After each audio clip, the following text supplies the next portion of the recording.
हमारे चैनल में आपका स्वागत है। राधा एक संयुक्त परिवार में रहती थी और उसका पूरा परिवार बहुत बड़ा था। सभी लोग एक ही छत के नीचे रहते थे और हर सदस्य के लिए अलग अलग कमरे बने हुए थे।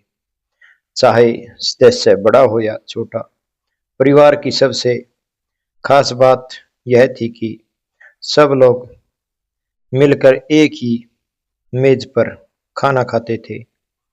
राधा के दादा गांव के सरपंच थे और घर में भी उन्हीं का दबदबा चलता था।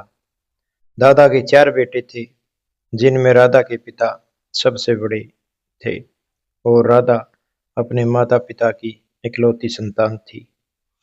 जबकि उनके दोनों चाचा और बहुओं के दो दो और तीन तीन बच्चे थे। गांव में रिश्तेदारी में शादी कराने की परंपरा थी, लेकिन राधा के दादा इस रिवाज के सख्त खिलाफ थे। उनका मानना था कि इस तरह के रिश्ते में मिठास तो कम होती है, उल्टे खटास बढ़ जाती है और मजबूरी में निभाए गए रिश्ते बोझ जैसे लगते हैं। इसलिए उन्होंने अपने सभी बच्चों की शादी गांव के बाहर ही की थी। राधा का रिश्ता भी बाहर से तय किया गया था और अब तक सब कुछ ठीक चल रहा था। छत पर बैठी राधा कभी पंडाल की ओर देखती तो कभी अपने हाथों में रची मेहंदी को निहारती। बड़ा सा हवेली जैसा घर जगमगा रहा था और पूरा गांव जैसे उनके घर के साथ साथ सजाया गया था। गांव के सरपंच की पोती की शादी थी, इसलिए हर घर दुल्हन सा सजा हुआ था। राधा को तैयार करने के लिए शहर से ब्यूटीशियनर बुलाया गया था और यह ब्यूटीशियन भी राधा के ससुराल वालों ने ही भेजा था, क्योंकि दूल्हा चाहता था कि उसकी दुल्हन इस दुनिया की सबसे सुंदर दुल्हन बने। दूल्हे का नाम मिहिर था और वह बेहद हैंडसम था। राधा इस शादी से इसलिए भी खुश थी क्योंकि शादी के बाद उसे शहर में रहना था और पिछले 1 साल से वह मिहिर से फोन पर बातें करती आ रही थी। दोनों के बीच गहरी समझ और लगाव था। मिहिर को भी यह जोड़ी बहुत पसंद आई थी और उसने राधा से कहा था कि तुम इस जोड़े में बेहद खूबसूरत लगोगी। उसका कहना सच भी साबित हुआ, क्योंकि दुल्हन बनने के बाद राधा को देखने वाला हर कोई उसकी सुंदरता में खो जाता।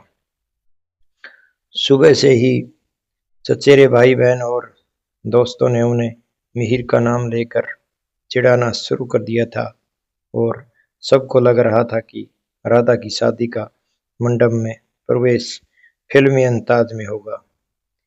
घर के हर सदस्य ने एक एक करके गाने और प्रस्तुतियां तैयार की थी। यहाँ तक कि सरपंच दादा ने भी अपनी प्रस्तुति के लिए एक भजन याद किया था। तय हुआ कि दुल्हन भी दूल्हे के लिए नृत्य करेगी और इस मौके को खास बनाने के लिए उसने मिहिर के लिए एक डांस भी सीखा था। अब बस सब लोग बारात का इंतजार कर रहे थे। राधा को दुल्हन बने हुए 2 घंटे हो चुके थे और पूरा गांव बारात का बेसब्री से इंतजार कर रहा था, क्योंकि अब शादी की रस्में शुरू होने का समय हो गया था। बारात निकल चुकी थी, लेकिन अभी तक पहुंची नहीं थी। राधा के दादा ने कई बार फोन करके राधा के ससुराल वालों से बात की, पर हर बार वही जवाब मिलता कि समधी जी, बस बारात निकल रही है। आपको पता ही है कि शादी में थोड़ा वक्त लगता है। लेकिन जब 1 घंटा बाद भी वही जवाब मिला तो राधा के दादा गुस्से से भर उठे और उन्हें लगा जैसे उनके समधियों ने सबके दिल तोड़ दिए हों। ससुराल वालों की ओर से इतना ही कहा गया था कि हमें भी नहीं पता बारात कहाँ अटक गई है। दूल्हे को लेने खुद गए हैं, थोड़ी देर में लौटेंगे और जैसे ही लौटेंगे बारात लेकर आपके घर पहुंच जाएंगे।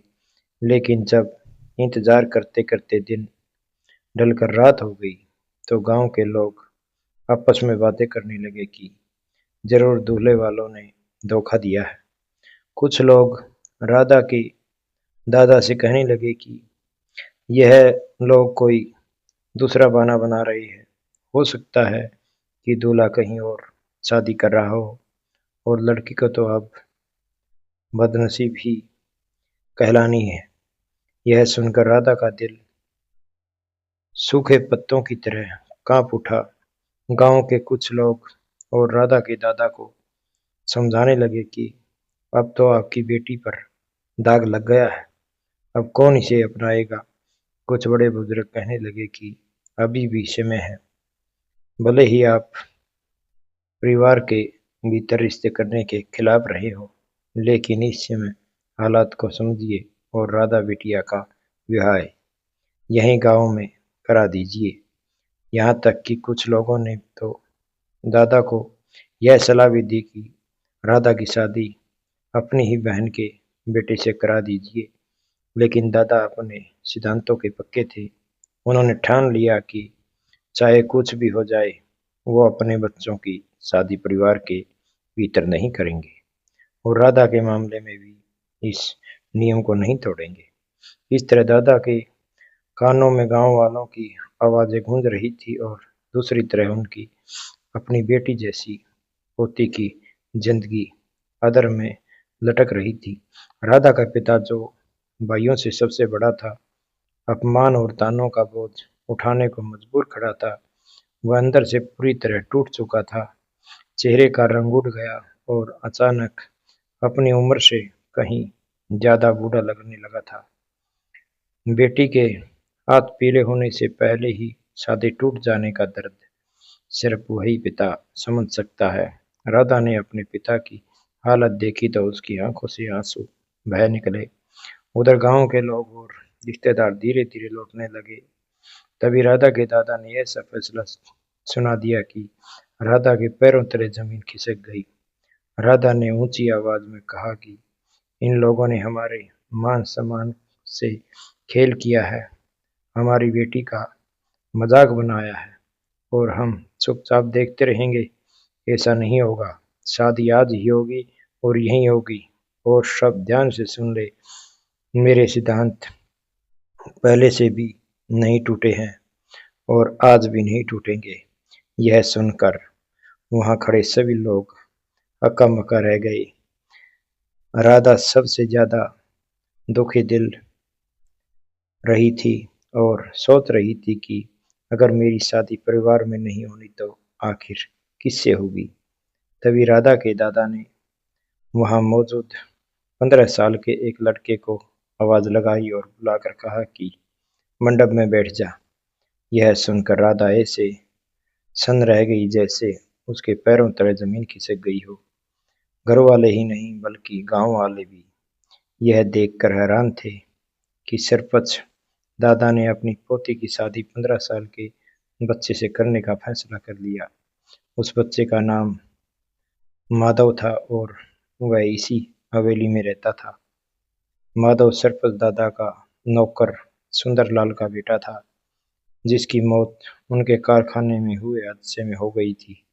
सुंदरलाल की मौत के बाद सरपंच दादा ने माधव और उसके परिवार को अपने घरों में रख लिया था। बाहर से कठोर दिखने वाले दादा अंदर से बहुत नरम दिल इंसान थे और अपने सिद्धांतों की तरह अपनी कर्तव्य निभाने में भी पक्के थे। इसलिए उन्होंने सुंदरलाल की मौत के बाद माधव को अपने ही बच्चों की तरह पाल पोस कर बड़ा किया। उसे उसी स्कूल में पढ़ाया जहाँ घर के बाकी बच्चे पढ़ते थे।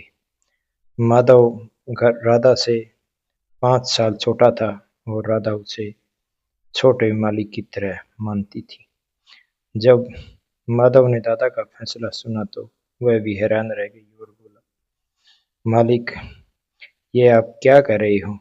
राधा जी मेरी छोटी मालकिन है, मैं उनकी जगह कैसे उनका पति बन सकता हूँ।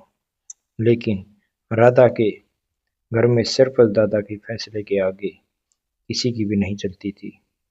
जब माधव ने दोबारा हिम्मत करके कहा कि मालिक, आप मेरी मालकिन पर अन्याय कर रही हैं, मैं नाबालिग हूँ और उनका नौकर हूँ, मेरी उनसे शादी करना ठीक नहीं है।